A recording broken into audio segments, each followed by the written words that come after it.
इस साल मैंने आप लोगों से एक बात कही थी या यूँ समझिए एक भविष्यवाणी करी थी। वो भविष्यवाणी नहीं है, वो एक प्रैक्टिकल नॉलेज है।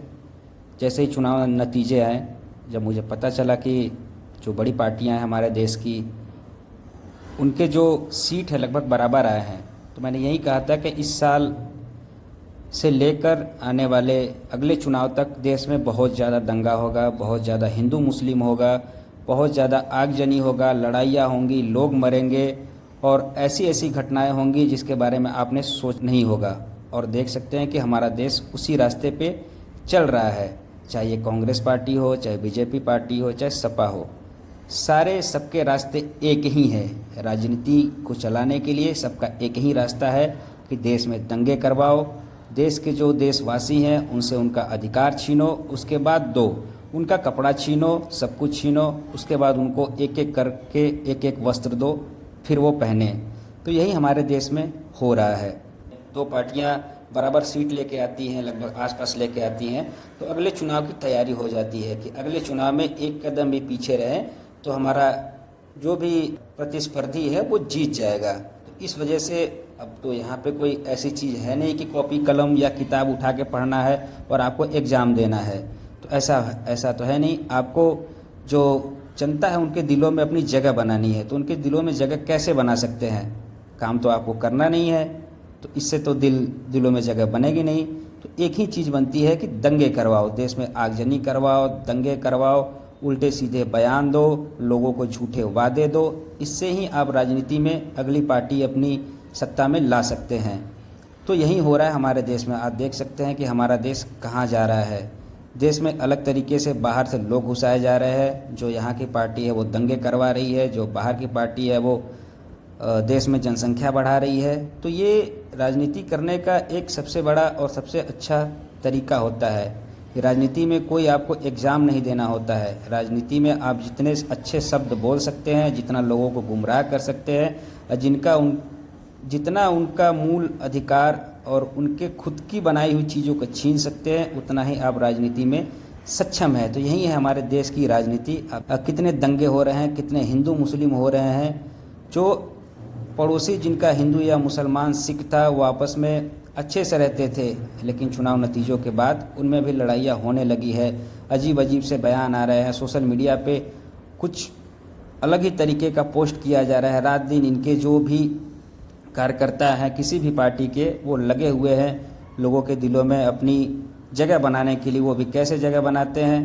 दहशत फैला के, झूठे वादे करके, अजीब अजीब बातें करके अपनी जगह बनाते हैं लोगों के दिलों में। इस तरह की हरकतें करके देख सकते हैं कि देश में क्या हालात है। दिल्ली जैसे शहरों में पूरा पानी भर जाता है, ट्रेन पटरियों से उतरती जा रही है, उसके बाद भी लोगों को समझ में नहीं आ रहा है। लोगों को 5 किलो राशन दिया जा रहा है और उनको काम नहीं दिया जा रहा है। 5 किलो राशन कितने का मिलेगा आप समझ सकते हैं। अगर हम 50 रुपये किलो के हिसाब से भी जोड़ते हैं तो 250 रुपये का होता है। अगर आपको 20,000 की नौकरी दे सरकार तो आप इतने अनाज बहुत सारे खरीद सकते हैं, लेकिन आपको ये सब नहीं देना है। आपको और छीनना है और छीन के थोड़ा थोड़ा करके आपको दे के आपको पंगु बनाना है। यहाँ पे जो मध्यम वर्ग के लोग हैं उनके सारे पैसे उनके बच्चों के शिक्षा में जा रहे हैं। सरकार चाहे तो हमारे देश के शिक्षा को पूरी तरह से पूर्ण रूप से बिना पैसों के भी चला सकती है, लेकिन ऐसा नहीं करना है। मध्यम वर्ग को पूरी तरह से गरीब बना देना है, उनके खून तक को निचोड़ लेना है।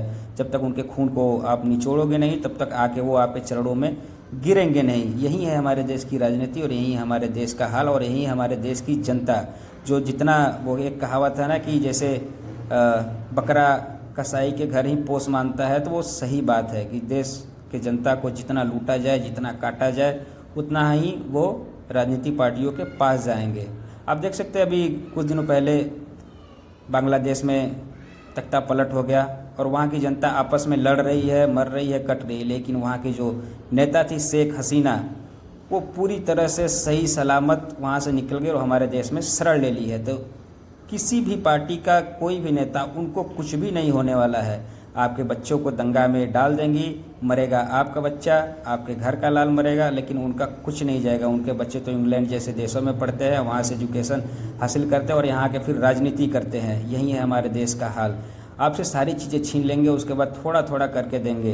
पूरी सड़क जो है वो गड्ढों से भरी रही होगी, लेकिन एक एक गड्ढा धीरे धीरे करके भरा जाएगा पूरे 5 सालों तक, और आपको भी लगेगा कि हाँ काम होता जा रहा है। हम देख सकते हैं आज का जो किसान है, मध्यम वर्ग का जो किसान है, जिनके पास 2-4 बीघे खेत है, उनका सारा कमाया हुआ पैसा बच्चों के शिक्षा में जा रहा है। एक समय था जब किसान काफ़ी खुशहाल हुआ करते थे, शिक्षा तो रही दूर की बात, नहीं भी शिक्षा मिलती तब भी वो खुशहाल होते शिक्षा देने के बाद, और वो तनाव की ज़िंदगी जी रहे हैं। उनके बच्चों को नौकरी नहीं मिल रही है, घर में जो पैसा था वो भी सारा पैसा बच्चों की पढ़ाई में लग गया है। उसके बाद भी कहीं से कोई उम्मीद की किरण नहीं दिख रही है कि परिवार भी खुश रहे, वो उस लड़के पे जिसके ऊपर पैसा खर्च करके पढ़ाया गया है वो भी खुश रहे। नहीं, ऐसा नहीं है, दोनों तनाव की ज़िंदगी ही जी रहे हैं। इसका एक बहुत बड़ा मुख्य कारण है कि उनका सारा पैसा उनके बच्चों की पढ़ाई में जा रहा है। आप देख सकते हैं कि कैसे ये प्राइवेट स्कूलें एकदम से लूट मचा रखी है कि बरसात के दिनों में वैसे ही लोगों की आमदनी कम होती है, किसानों की आमदनी कम होती है, इसी में बच्चों का एडमिशन कराना होता है, वो सारे पैसे एडमिशन में चले जाते हैं, उसके बाद हाथ में कुछ नहीं बचता है। तो ये हो गया हमारे देश का हाल। किसी को कोई नौकरी नहीं मिलनी है, किसी को कोई रोज़गार नहीं देना है। जो किसान किसानी करता था उससे भी सब कुछ छीन लिया गया। आप देख सकते हैं कि पूर्वी उत्तर प्रदेश में सिवाय धान और गेहूं के कुछ भी नहीं बोया जा रहा है। धान और गेहूं कितना आप पैदा करके कौन खाएगा, यही नहीं समझ में आता है कि क्या करोगे आप। पहले था सब कुछ मिक्स खेती हुआ करती थी, लोग अरहर की भी खेती करते थे, गन्ने की भी खेती करते थे, सब कुछ की खेती करते थे। लेकिन अब सिर्फ आप ज़्यादातर देखोगे गेहूं और धान की खेती हो रही है। इसमें भी जो पैसे बिकने के बाद 4 महीने के बाद जब फसल तैयार होती है, जो फसल बिकती है उससे पैसे मिलते हैं, बच्चों के पढ़ाई लिखाई में चला गया। तो यही है हमारे देश की स्थिति। देश के जनता से सब कुछ छीना जा रहा है, लेकिन देश के जनता को पता नहीं चल रहा है। इसके पीछे का एक बहुत बड़ा साइकोलॉजिकल पैटर्न है, ये समझना आम लोगों के बस की बात नहीं है। ये आम लोग से 1000 गुना ऊपर की बात ये सब होती है। इसको समझते समझते शायद हमारे देश की जनता लगभग पूरी तरह से गरीब हो जाएगी, उसके बाद ही शायद उनको समझ में आएगा।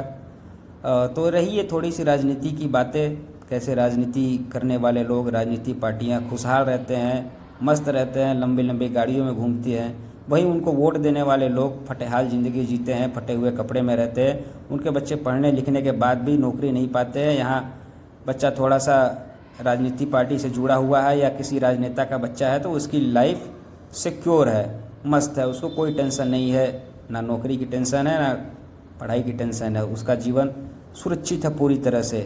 तो देखिए, अपने हक की लड़ाई लड़िए, जो सरकार मुफ्त में देती है उसको लेना छोड़ दीजिए, जो आपको चाहिए वो मांगिए, नहीं तो इस देश में सिवाय हिंदू मुस्लिम सिख के कुछ भी नहीं होगा। एक समय था कि जब हिंदू मुस्लिम और सिख भाई भाई थे, लेकिन ऐसा अब नहीं है। इनके रगों में इतना दहशत और इतना दरिंदगी भर दिया गया है कि कहीं आप देखते हैं कि स्वर्ण मंदिर में किसी हिंदू को मारा जा रहा है सिखों द्वारा, आप देखेंगे कि कहीं हिंदू को मुस्लिमों द्वारा मारा जा रहा है, फिर देखेंगे कि कहीं हिंदुओं द्वारा सिखों और मुस्लिमों को मारा जा रहा है। ये एक लोगों के रगों में, लोगों के दिमाग में, लोगों के खून में शब्द भर दिए गए हैं। ये शब्द ही हैं जिनको शब्द के जाल बुनने आ गए वो दुनिया पर राज कर सकता है। तो इस शब्द के जाल आपके अंदर बुन दिए गए हैं और आप उन्हीं रास्तों पे चल रहे हैं। तो मेरा थोड़ा सा यही कोशिश है कि आप इन चीज़ों से बाहर निकले, चीज़ों को ध्यान दें, शिक्षा और स्वास्थ्य को थोड़ा सा सरकार से कहें कि वो थोड़ा फ्री करें, तभी आपके पैसे बचेंगे, तभी आपको मेहनत करेंगे तो वो पैसे बचेंगे, नहीं तो दिन रात ऐसे ही आप घिसते रहेंगे, आपके पास कुछ नहीं बचेगा। बच्चे को पढ़ाएंगे, बच्चा भी किसी काम का नहीं रहेगा। तो ये रही थोड़ी सी मेरी जानकारी। अगर आप लोगों को अच्छा लगे तो अपने अधिकारों की लड़ाई लड़े। जय हिंद, जय भारत।